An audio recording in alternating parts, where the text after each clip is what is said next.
재정부에서 간단하게 한번 말씀드리고요. 짧게 이렇게 메시지 하고 그다음에 그 뒤에 또 같이 프린트 2개 해서 마무리하는데요. 제가 한번 질문을 드려볼게요. 2011년 정도 아마 될 텐데 그때 OECD 국가 대상으로 설문조사한 게 있어요. 지구촌에서 누가 가장 행복한 사람일까? 좀 감이 잡히세요? 신지연 목사님? 설문조사를 하니까 대한민국 사람들이 어떤 답변을 했느냐면 지구상에서 가장 행복할 사람 같은 사람이 1위 누구였을까요? 빌 게이츠였어요. 빌 게이츠. 근데 기준이 뭐였냐면 대한민국 사람들이 행복 지수를 볼 때 가장 중요하게 삼는 요소가 돈이에요. 돈, 경제. 그리고 이제 다른 나라 사람들은 OECD 그 외 국가는 뭐 달라이 라마, 테레사 소녀 뭐 이렇게. 그러니까 우리나라는 물질적 가치, 해외에서는 정신적 가치. 근데 제가 이제 아까 예배 끝나고 한번 잠깐 챗GPT로 물어봤거든요. 1960년대 대한민국의 GDP가 24억 2천만 달러. 1960년대하고 지금하고 몇 배 정도 올라갔을까요? 네? 대략 몇 배? 633배가 잘 살아요. 그때보다. 근데 지금 1조 4천억 달러 정도. 요거는 물론 미국의 빅테크 기업의 절반밖에 안 돼요. 엔비디아에. 그렇지만 그래도 1조 4,500달러를 벌어요. 그러면은 600배 이상 잘 사는 거예요. 근데 행복지수는 어떻게 됐을까요? 목사님. 바닥을 치고 있어요. 그러니까 이게 아이러니하게 안 맞잖아요. 제가 이제 재정부를 보면서 오늘 좀 나름 고민해 봤는데, 대한민국 사람들이 그만큼 돈에 대해서 민감한 부분인데, 또 돈에 대해서 요즘에 책들이 많이 나왔어요. 뭐 돈의 심리학이라는 책도 있고, 돈의 속성이라는 뜻도 있고, 또 유태인들 같은 경우는 경제나 주식에 대한 공부를 많이 시키거든요. 어릴 때부터. 그러면 돈에 대해서 돈을 우습게 보면 될까요? 돈을 사랑하지 말라고는 했는데요. 귀하게 여겨야 돼요. 그래야 돈이 붙어요. 단지 이제 돈을 사랑하는 거는 하나님보다 우선순위로 가게 되면 그건 이제 우상이 되니까. 그래서 이제 보니까 또 예전에 한번 신 목사님이 얘기하신 것 같은데 왕의 재정, 그분도 경제에 대한 돈에 대한 책을 썼던데 뭐 50억인가 갚아나가는 과정도 그렇고. 근데 이제 저 나름대로 우리 하나교회 성도님들이 그래도 경제에 대해서 돈에 관해서 하나님의 관점으로 보는 좀 기준은 필요하지 않겠냐라는 그런 생각을 좀 해서요. 하나교회 재정부 교육전에 간단하게 한번 돈에 대해서 성경에서 나온 거를 몇 개를 한번 뽑아봤어요. 11조 헌금에 대한 말씀 한번 읽어볼까요? 말라기 3장 10절 큰 소리로 같이 한번 읽어보죠. 시작. 만군의 여호와가 같이 한 목소리 다시 한번 시작. 만군의 여호와가 이르노라 너희의 온전한 11조를 창고에 들여 나의 집에 양식이 있게 하고 그것으로 나를 시험하여 내가 하늘의 문을 열고 너희에게 복을 쌓을 곳이 없도록 붙지 아니하나 보라. 나를 한번 시험해 보라. 이런 말씀이 있습니다. 두 번째 고린도후서 9장 6절 7절 이것이 시작. 이것이 곧 적게 심는 자는 적게 거두고 많이 심는 자는 많이 거둔다는 말이라. 각각 그 마음에 정한 대로 할 것이요 인색함으로나 억지로 하지 말지니 하나님은 즐겨내는 자를 사랑하느니라. 의무적으로 하느냐 감사함으로 하느냐하고는 다른 부분이죠.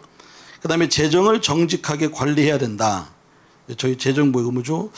자, 고린도후서 8장 20절에서 21절 시작.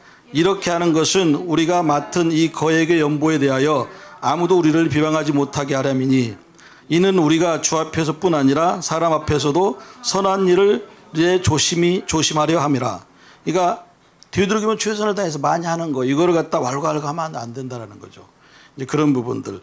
그 다음에 11장 1절 시작. 속이는 저울은 여호와께서 미워하시나 공평한 한 주는 그가 기뻐하시느니라. 특히 11조 할 때 이런 고민들을 많이 할 거예요. 그래서 아나니아와 삽비라 사례도 아마 여러분들 잘 아실 거예요.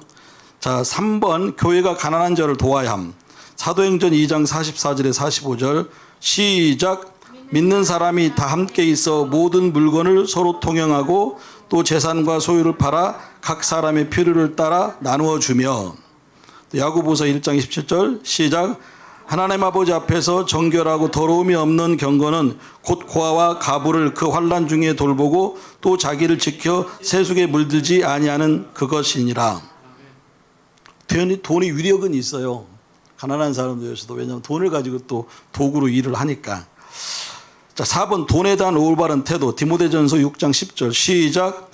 돈을 사랑함이 일만하게 뿌리가 되나니 이것을 탐내는 자들은 미혹을 받아 믿음에서 떠나 많은 근심으로 자기를 찔렀도다. 돈 때문에 이제 결국 신앙을 하나님하고의 멀어지면은 이건 진짜 악이 된다는 거죠. 마태복음 6장 24절 시작. 한 사람이 두 주인을 섬기지 못할 것이니 혹 이를 미워하고 저를 사랑하거나 혹 이를 중히 여기고 저를 경히 여길 것임이라. 너희가 하나님과 재물을 겸하여 섬기지 못하느니라. 이제 마지막에 내 보물이 있는 곳에 내 마음도 있느니라 이렇게 했는데요. 사람이 소중히 여기는 것에 그 마음을 지배한다. 물질이 있는 곳에, 보물이 있는 곳에 마음이 있다고 그랬는데, 제가 나름의 우리 크리스찬으로서, 하나님의 자녀로서, 또 하나교회 성도로서 돈을 바라보는 거, 경제관이라고 하잖아요. 물질관, 이 관, 볼관자잖아요. 근데 이제 저도 제 인생의 모토로 그 나름대로 가치, 핵심 가치에 들어간 것 중에 하나님의 관점으로 세상을 바라보는 건데, 그 관점을 갖는 건 너무 중요하다라는 생각이 들어서 나름 2025년도도 각자의 사업을 하는 분이 됐든 직장에 다니는 분이든 아니면 프리랜서든 본인의 어떤 수익 구조나 이런 거 신경을 많이 쓸 필요는 있어요. 전략 수립. 원래 이제 예산을 세울 때 교회 예산 지난번에 발표했는데 성도님들마다의 헌금 목표도 필요하지 않겠냐고. 우리 2025년도 과연 나는 어느 정도 헌금을 드릴 수 있을까? 그 헌금을 내기 위한 재정적인 부분은 어떻게 충당할 것인가? 헌금 종류가 과연 얼마나 있을까? 아는 대로 한번 불러볼까요? 우리가 1년 동안에 해야 될 헌금의 종류가 뭐가 있을까요? 한번 불러봐 주시죠. 11조 헌금. 자, 11조. 그 다음에 또 하나씩 한번 해보세요. 주정헌금. 감사. 감사헌금은 많잖아요. 뭐가 있죠? 감사헌금. 절기감사. 자, 생일감사. 그건 이제 스페셜 감사. 생일감사 좋습니다. 이건 1년에 한 번씩 무조건 하는 거죠. 또 두 번째 추수감사, 절기여당절 추수감사헌금. 세 번째는요 부활절, 또 성탄헌금, 또 그 다음에요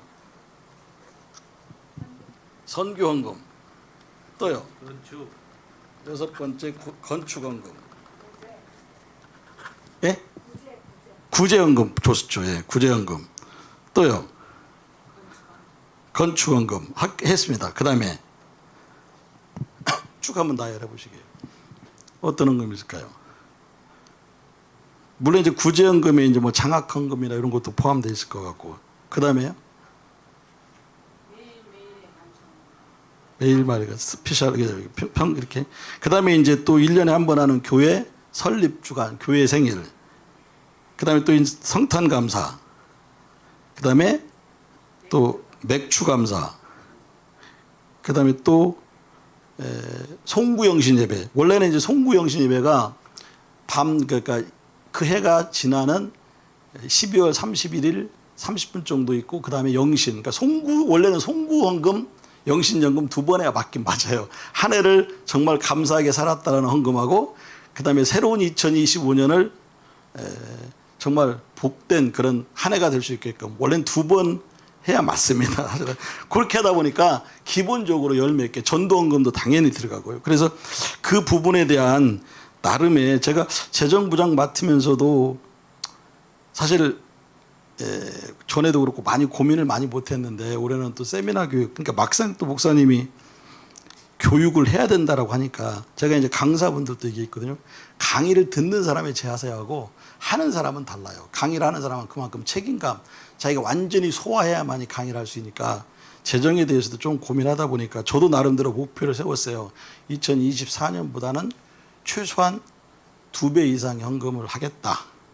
할 수 있는. 그리고 그 상황을 만들려고 하다 보니까 나름대로. 그래서 제가 하고 있는 일이 목표나 비전을 세우는 일이잖아요. 그러니까 우리 성도님들도 교회적인 어떤 재정에 대한 1년 예산에 대한 어떤 목표를 세웠다면 개인의 수익에 대해서, 사업에 대해서, 일에 대해서 수익이 올라가야 또 헌금도 더 많이 낼 수 있으니까, 그래서 그런 측면에서 한번 돈에 대한 철학도 그렇고 경제에 대한 관념도 그렇고 또 성경에서 말하는 하나님이 이제 말씀하시는 그런 재정에 대해서, 돈의 문제에 대해서, 물질에 대한 문제, 이런 부분들에 대한 그 나름대로 신앙인으로서의 경제 물질관을 한번 세워보고, 또 나름의 이제 헌금을 할 때 아까 내가 비록 기본적으로 해야 될 헌금의 종류가 어느 정도고, 그다음에 이제 제가 나름의 이제 교회 이렇게 헌금을 보면 그럼 어느 정도 해야 되느냐, 이건 기준은 없어요. 주일 헌금은 이제 주일마다 매일 하는데 평균 한 10,000원에서 30,000원까지 하는 분 계시고요. 그다음에 감사헌금이 이제 50,000원 주는데 뭐 30,000원도 하고, 어떤 분이 10,000원 할 수도 있고 50,000원, 10,000원 할 수도 있고요. 그다음에 생일감사 이제 뭐 절기헌금도 자신의 믿음의 분량만큼, 또 수익의 분량만큼 대신 정성, 마음을 바쳐서 그 겨우 앞에 저쪽에 그 선한 일에 조심하려 하면 선한 일을 위해서 교회에서 하고 있는 그런 사역이 헌금을 통해서 이루어지기 때문에 그 일에 내가 헌금하면서 그런 모든 일에 동참하는 의미거든요. 그래서 그 마음만 잘 정성껏 드리면 되지 않겠냐 싶어서 올해는 2025년 각자 우리 성도님들의 헌금에 대한 예산 계획을 세우듯이, 이건 뭐 저희가 보고서를 받거나 이러진 않습니다. 마지막 장 한번 볼까요? 그래서 그렇게 세웠으면 좋겠다 싶어서 이것도 한번 같이 읽어볼까요? 사랑하는 하나교회 소속 성도님께 시작. 재정사역팀에서 알려드립니다. 같이 한번 읽게요. 시작.